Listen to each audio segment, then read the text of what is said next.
সত্যি বলছি, প্রত্যেকটা আর্টিস্ট, প্রত্যেকটা শিল্পী স্বপ্ন থাকে আপনাদের মনে থাকার জন্য। সত্যি বলছি, সে অরিজিৎ সিং হতে পারে কিংবা একটা ছোট্ট ছোট্ট শিল্পী হতে পারে, আপনারা ছাড়া একটা শিল্পীর কিছু নেই, একটা বিগ জিরো। তো আপনারা আমাদের কাছে সত্যি ভগবান। আপনারা যারা দাঁড়িয়ে আছেন সবাইকে প্রণাম, আমার প্রণাম, সবাইকে প্রণাম, চরণে প্রণাম। কারণ রিয়েলি আপনারা ছাড়া কিছু না। আপনারা যদি গান না শুনতেন আমি গান গাইতে পারতাম না এখানে এসে। তো আপনারাই সব। জুবিনদাও বলে গেছিল একই কথা।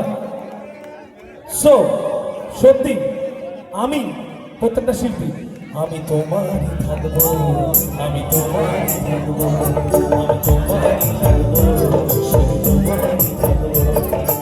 আমার বুকে লিখেছি যে শুধু তোমার, চোখের জলে মিলে জানো ভালোবাসার গান। তবু তোমার চোখে দেখা ভালো হয়েছে না কাকা?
জয় জুবিনদা, সবাই মিলে জয় জুবিনদা।